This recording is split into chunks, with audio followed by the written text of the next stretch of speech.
Just want to let you lot know that if you're watching this clip on the Fozcast YouTube channel, the full episode is now available to watch exclusively on Spotify. And it's free. Come on. Right, Jay Lovers, 44. Players with their hands over their mouth whilst talking to each other after a match or half time. Like, you know, you see this kind of... And it does make you think, what on earth are they saying? Is it Cole Palmer saying, chippy chips for dinner tonight? Chippy chips. Seriously, what's the deal with that? It can only be that it's, I'll see you about 7 o'clock in the local... The White Horse. They don't do that anymore, though. What? Players aren't allowed to do that anymore. No. Players have got no character anymore. They don't go for lads' nights out, like down the boozer, nice and quiet. If they're going to do it, they have to fly off to Denmark or somewhere posh and make a big old song and dance about it and let everybody video them in the middle of the club. To be fair, the players' bars are different, aren't they? At most clubs you went, or even as a coach for me, no booze in the players' bars. They've just stopped it. Yeah. What? Yeah. Stopped it. Yeah. The players' lounges now, it's just, it's completely different now. It really, really is. Like, say, back in the day, back in Watto's day, even when I was a youngster, we used to, if we're having a night out, we'll go to a nice little pub, a nice little boozer, get a bit of food there while you're there, but it's a nice little boozer. Yeah, you might have a bit of telly on there that you're watching at the same time. Yeah. Players nowadays, they want to be seen, don't they? They want to be seen. So what about this hand over the mouth? Why are they doing it? Obviously because there's lip read. Everything now is such scrutiny. There's so many cameras on you. But they can't be talking about something what are they saying? That matters so much, surely. Can you? I mean, I've got no idea, to be honest. Listen, look at the criticism right there on footballers. So you got the likes of Roy Keane and other pundits, Gary Neville's of the world going, you've just lost. Don't ask for a shirt after the game. And then it becomes a thing. So are they maybe saying... Listen, all right to swap shirts after the game? They could be saying anything like that. You got to imagine now, a lot of players know each other as well. So when you're playing against somebody on a Saturday afternoon, more than likely you know a few of them players on that team. And you might have a personal connection. You might be texting them a little bit. You might have spoke to them, might have played with them. And so you might have those little kind of personal conversations. How's the family? Yeah, you just don't really want the rest of the world knowing, because there are so many cameras on you nowadays. You know for a fact that if you're a James Maddison, you're playing against a Ben Chilwell, you know that there's going to be somebody going, right, if them two have a little conversation, make sure you get the full everything. I want to know what it is, and we'll get that lip reader in to try and decipher it and break it down so we can write the full You get yourself in trouble if you're saying something only you two should be knowing about. Do you ever do that, Ben? No, not really. I'm not too interested in having too many conversations with players on pitches, but I understand why they do it. At least it just looks a bit shit, doesn't it? It really does. No, it does. But if you're a proper bloke and we're talking about the game's gone soft, win, lose or draw, home or away, and I've seen it loads. Yeah. You and I used to speak pre or post again. To be fair, win, lose or draw. Sometimes emotionally it's tougher than other occasions. But you just either go in your dressing room, our dressing room, or sit on the kit box outside the dressing room in the corridor, and we'd have a manly chat. Yeah, it's a very good point. You'd do your conversation there. You'd have it there. The reason why a lot of players do it on the pitch as well is it's like they know that the cameras are going to be on them. It's all the show, isn't it? It's a load of shit. Like Pep does it after the games, and you think, mate, you know the cameras are on you. Stop it, would you? It's just everything's like that nowadays. Can we talk about a couple of the conversations you've had on the pitch after the game? So, was it Watford Southampton when you saved Adam Armstrong's penalty? Yeah. So you gave him a little heads up about.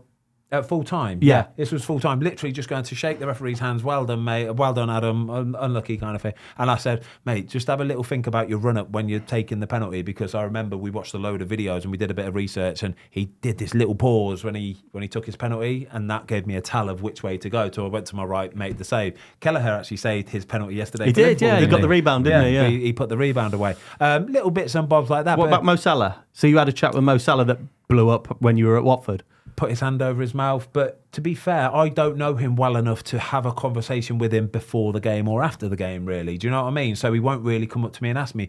Again, what he said to me after the full-time whistle against Liverpool, we'd just been beaten 3-0, and he wanted to know, which I thought was really, really incredible. He wanted to know if he would have got a penalty, which way would I have dived? And I'm thinking, you've just won the game 3-0. Wow. I don't know if you scored a hat-trick or not. He was on fire, right? But he still wanted to know, just in case, for future reference, if he got a penalty in the next game, for example, what would that goalkeeper be thinking? Which way would he want to have dived? Because I've watched all his penalties. I know which way I would have gone. So I just said, I was going to dive to my right if you got a penalty because I've done some research and blah, blah, blah. And he was like, appreciate that. Thank you. Can we talk about your little interaction with him in the last summer? Oh, what a legend, Watto. Really, really good. We're in Mykonos. We were sitting there, family holiday, and was there with the kids. And this guy was just sort of milling around next to our table. Eventually, he looked at me and he said, Mr. Foster, I've got somebody who wants to say hello to you. And I was like, I'm just with the family. I'd rather just be left alone, thanks, man. And he went, no, it's Mr. Salah. And I went, what? That's class. And he went, yeah. He said, do you want to go and just say hello? So I was like, this is a bit weird. Anyway, I said, all right if I bring my son? So he said, yeah, cool. So I took Louis with me. And he's got this nice little private bit round the side. He was sat there with all his mates. He was like, hi, Ben, nice to meet you. How are you? Said hello and all that. I was like, that's really nice, isn't it? Really, really top nice. bloke. Top bloke. Had a nice little chat about this. I was coming to the retirement and stuff. He was asking me about that. And he looked $1 million.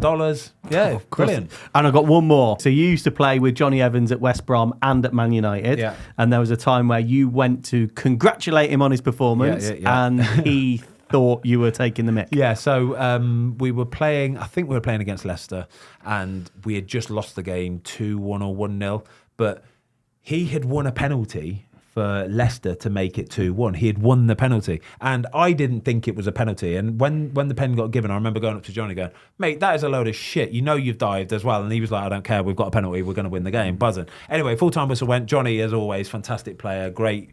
You know what you're going to get from Johnny, and he had a particularly good performance that game. So as I was walking off the pitch, I just sort of looked over and said, Johnny, well done, mate. Give him a little clap. And he must have thought I was still referencing the penalty that I thought he cheated us out of. So he saw me clap as if he must have thought I was going, yeah, well done, mate. Cheers for cheating us out of. And he snapped. He was like, what? And I went, well done, mate. All the best, yeah?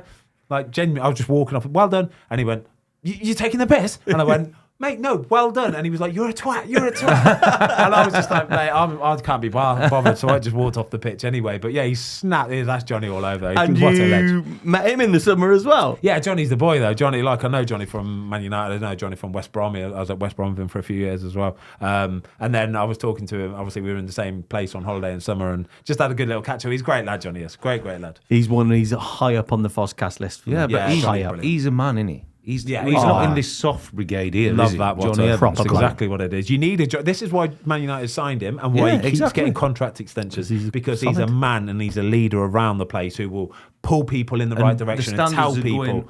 Exactly. Thanks everybody for watching. We hope you enjoyed this clip of the Fozcast. If you would like to watch the full episode, it is now available exclusively on Spotify for free.